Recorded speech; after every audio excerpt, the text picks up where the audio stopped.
Hi everyone and welcome to Irena education. मैं हूँ Irena और आप सबके लिए मैं लाई हूँ इस वीडियो में कुछ ऐसे प्रीवियस ईयर में पूछे गए क्वेश्चंस जो आप लोगों को अपने प्रिपरेशन में बहुत बेनिफिशियल होगा। ठीक है, क्वेश्चंस मिक्स्ड अप है, उसमें कैसे कैसे पूछे जाते हैं और किस तरह से मैं ऑप्शन चूज करना है वो ट्रिक भी मैं आपको बता दूंगी। ठीक है, ये क्वेश्चंस ऑलरेडी पूछे जा चुके हैं और वे क्वेश्चंस मैं आपके सामने लाई हूं जिससे कि आपकी प्रिपरेशन और ज्यादा स्ट्रांग हो जाए। ठीक है, so without wasting any more time, let's start with the first question. What is the first question? Pick out the most effective word to make the sentence meaningfully complete. Means option दिए गए हैं आपको 4 और उनमें से आपको जो sentence है वो मीनिंगफुली उसका अर्थपूर्ण तरीके से एक मीनिंगफुल सेंटेंस बन जाए, इसके लिए आपको 4 ऑप्शंस में से एक ऑप्शन आपको चूज करना है। ठीक है, तो फर्स्ट वन क्या कह रहा है? Both the brothers are equally handsome but the elder with dash the two is more intelligent. अब ये डैश में आपको क्या भरना है? Among, then, of, in. 4 options दिए हैं। ठीक है, इन तो यूज होगा नहीं, इन कभी यूज नहीं होता। प्रेपोजिशन इसमें अमंग 2 से ज्यादा के लिए होता है तो अमंग भी नहीं होगा। देखना ही नहीं है इन चीजों को, अमंग देखे ही नहीं। और देन नहीं होगा क्योंकि यहां तुलना नहीं की जा रही है। यहां पे when someone or something is related to other people, जब रिलेट किया जा रहा है, यहां पे रिलेट किया जा रहा है तो रिलेट जब किया जाता है तो वहां पे हमेशा ऑफ आता है। यहां पे आपका आएगा of, Elder of the two. ठीक है, दोनों में से एल्डर वाला जो है, बड़ा वाला, वो ज्यादा इंटेलिजेंट है। ठीक है, तो यहां पे हमेशा ऑफ आएगा, याद रखिएगा। इसमें रिलेट किया जा रहा है, when someone or something relates to other people, then we use preposition of. Right, now the next one is dash. पहले ही दिया है, being a handicapped person he is very cooperative and self-reliant।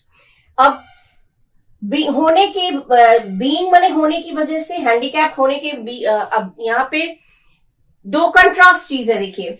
Handicapped है माने अपाहिज है और cooperative भी है, 2 अलग अलग चीजें हैं, दोनों एकदम अपोजिट चीजें हैं। कंट्रास्ट है, हैंडीकैप्ड है और कर भी नहीं पा रहा है तो वो एक चीज हो गई, लेकिन हैंडीकैप्ड है लेकिन फिर भी वो कर ले रहा है, वो कोऑपरेटिव है, बहुत सेल्फ रिलायंट है। तो इसमें जो कंट्रास्ट जब भी दिया होता है तो उसमें हम हमेशा भरते हैं, चूज करते हैं डिस्पाइट। तो this is the correct option, despite. यहां पे आपका आएगा डिस्पाइट, डिस्पाइट बीइंग, क्योंकि कंट्रास्ट ऑल्दो नहीं, ऑल्दो माने हालांकि, और बिकॉज माने क्योंकि, बेसिकली माने शुरुआत, मतलब एज अ शुरुआती तौर पर, माने हमेशा से वो ऐसा रहा है। बेसिकली कहते हैं ना, मैं बेसिकली यहाँ का रहने वाला हूं, तो बेसिकली, तो यहाँ पे बेसिकली नहीं आएगा क्योंकि कॉन्ट्रास्ट है तो मैं ज्यादा कुछ देखना ही नहीं, सबकी मीनिंग्स भी नहीं निकालना है।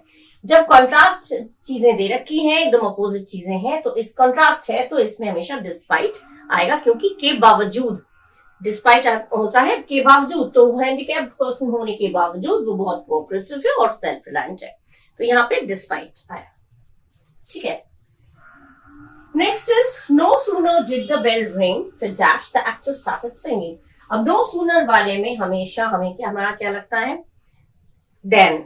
ठीक है, THAN, देन। जब एक काम के तुरंत बाद जब दूसरा काम होता है तो उसमें हम THAN देन लगाते हैं। ये हमारा पढ़ा हुआ है, ये मैंने ऑलरेडी पढ़ा रखा है। ये एक डिटेल में मैंने कंजंक्शन अगर जोड़ना है तो कौन सा जोड़ेंगे, क्या देख के जोड़ेंगे, वो मैं एक्सप्लेन कर चुकी हूँ। मेरी प्लेलिस्ट में जाके आप जितने भी वीडियोस हैं जो मैंने ग्रामर में आपको एक्सप्लेन किया है वो सब आप लोग देखिएगा। तो डिग्री का भी है और कंजंक्शन का भी, प्रीपोजिशन का भी है, सब डिटेल में मैंने पढ़ा रखा है। अगर आपको डिटेल में चाहिए तो उसमें आप लोग जाके देख सकते हैं। ठीक है, तो no sooner did the bell ring, इसके बाद आएगा then. This is the correct option, यहाँ पे आपका आएगा देन, क्योंकि एक काम के तुरंत बाद हुआ, बेल रिंग हुई नहीं, घंटी बजी नहीं कि उसने ही स्टार्टेड सिंगिंग, एक्टर ने गाना शुरू कर दिया। ठीक है, के बाद एक तुरंत काम हुआ तो यहाँ पे देन। ठीक है, अच्छा, next is the antonym of liability. Liability, और लायबिलिटी माने होता है रिस्पॉन्सिबिलिटी, लेकिन यहाँ पे लायबिलिटी का अपोजिट, लायबिलिटी हो गया आपका ऋण, जिसे कहते हैं कर्जा या ऋण। और यहाँ पे एसेट्स, मीनिंग इसकी वोकैबुलरी आपकी अच्छी होनी चाहिए। एसेट्स माने हो गई आपकी पूंजी, संपत्ति।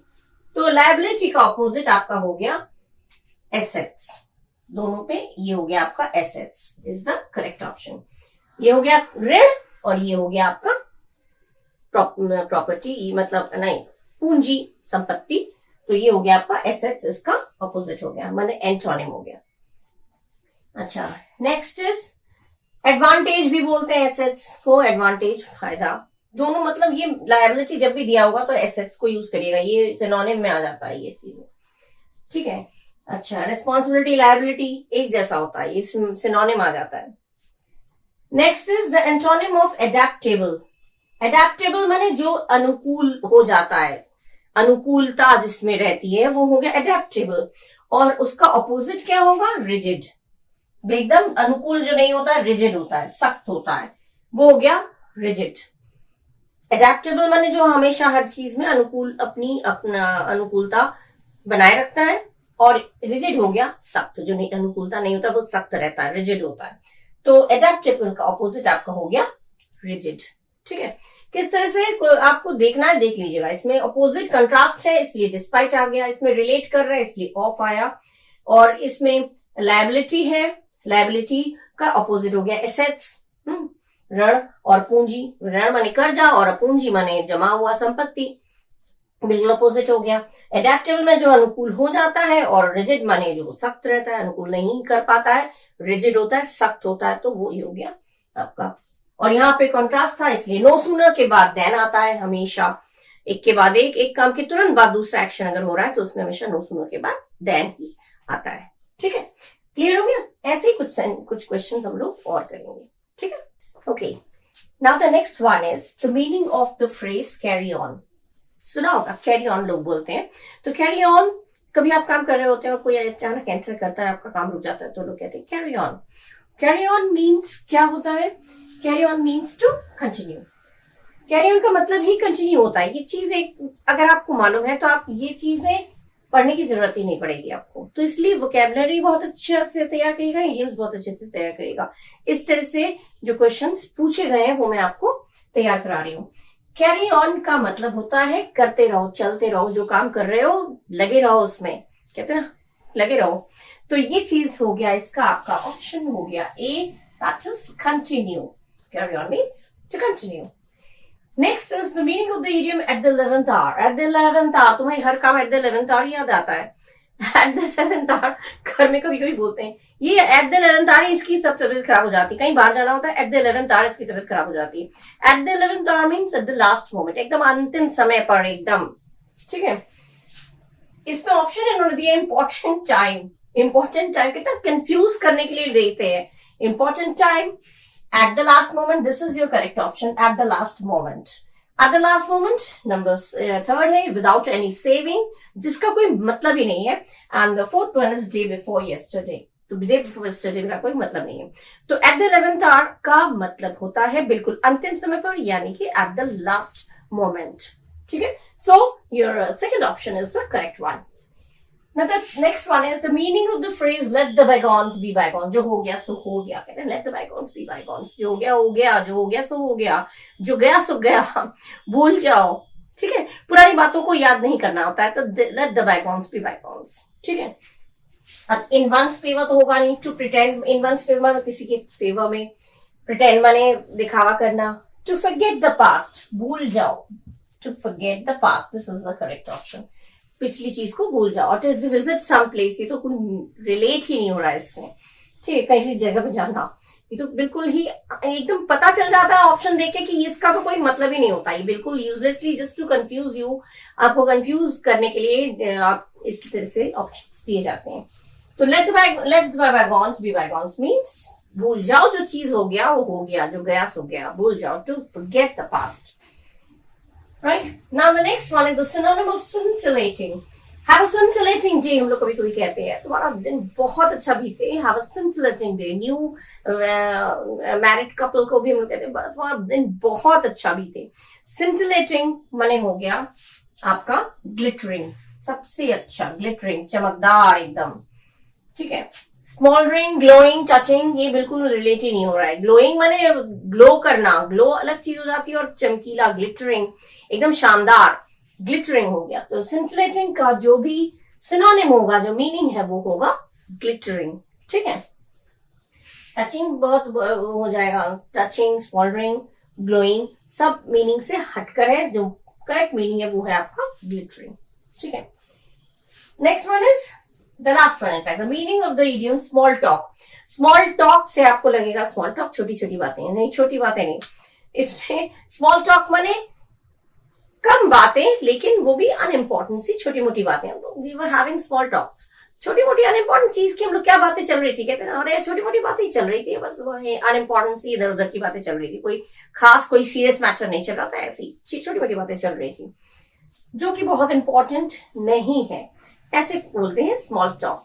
तो इसका ऑप्शन है गॉसिप, गप्पे मारना। गॉसिप नहीं होगा, ब्रीफ डिस्कशन भी नहीं होगा, शॉर्ट में कोई डिस्कशन चल रहा है। स्मॉल से आपको लगेगा स्मॉल टॉक माने छोटा सा डिस्कशन, नहीं, ब्रीफ डिस्कशन भी नहीं होगा, गॉसिप नहीं होगा। Polite conversation about unimportant things, हाँ, अनइम्पोर्टेंट चीजों के बारे में गपशप करना, मतलब गपशप क्या, छोटी मोटी बातें जो बहुत इंपॉर्टेंट नहीं है, बिल्कुल अनइम्पोर्टेंट सी बातें हैं, और कैसे हो, ठीक है, और कहां जा रहे हो, छोटी मोटी चीज है, उसको कहते हैं स्मॉल टॉक। सीरियस मैटर नहीं हो रहा है, कोई गंभीर बात नहीं हो रही है, तो वहां पे हो जाएगा आपका small talk. Small talk means हो गया polite conversation about unimportant things. और फोर्थ ऑप्शन देखिए, talk of small children. Small talk में उन्होंने दे दिया talk of small children, just to confuse you how much they try, कितना ज्यादा ये पेपर जो लेते, कितना किस तरह से आप लोग कंफ्यूज करते हैं। आप लोग स्मॉल से स्मॉल मिलेगा क्या, अरे यार स्मॉल स्मॉल मिलता जुलता है, इसी को मार दो, ठीक नहीं, तो you should know the meaning. ठीक है, इसीलिए मैं इडियम्स आप लोगों जो जो आ चुके हैं वो मैं बार बार देती रहती हूँ, वो टाइम टू टाइम, जिससे कि आपको पता चले कि किस तरह के क्वेश्चंस पूछे जाते हैं और किस तरह से हमें ऑप्शंस कौन सा चूज करना है और क्यों चूज करना है। ठीक है, विद मीनिंग में बताती जाती हूँ। तो स्मॉल टॉक मीन्स हो गया polite conversation about unimportant things, this is the correct option, unimportant things, this one is the correct option. ठीक है, ज्यादा नहीं दी मैंने, थोड़ा सा दिया है, 10 मैंने दिए हैं पॉइंट्स, ऐसे 10 क्वेश्चंस दिए, और ऐसे और क्वेश्चंस लेके मैं नेक्स्ट वीडियो में आऊंगी। अभी बहुत लेंदी हो जाएगा, एक साथ बहुत सारा आप लोग पढ़ेंगे तो कंफ्यूज हो जाएंगे। इसको, इन क्वेश्चंस को आप लोग पढ़ लीजिए अच्छे से, और इसी तरह के क्वेश्चंस और आते हैं, मैं और बहुत सारे क्वेश्चंस आप लोगों के लिए आऊंगी अपने व्यूअर्स के लिए, जिससे कि उनका प्रिपरेशन बहुत बढ़िया जाए। ठीक है, because I love my viewers, मैं अपने व्यूअर्स से बहुत प्यार करती हूँ, लगाव है, क्योंकि आप लोग मेरी फैमिली हैं। ठीक है, तो इसको पढ़िएगा और खूब तरक्की करिएगा। नेक्स्ट वीडियो में भी कुछ और क्वेश्चंस के साथ मैं आप लोगों के सामने आऊंगी। Till then, bye bye and do take care of yourself. Thank you.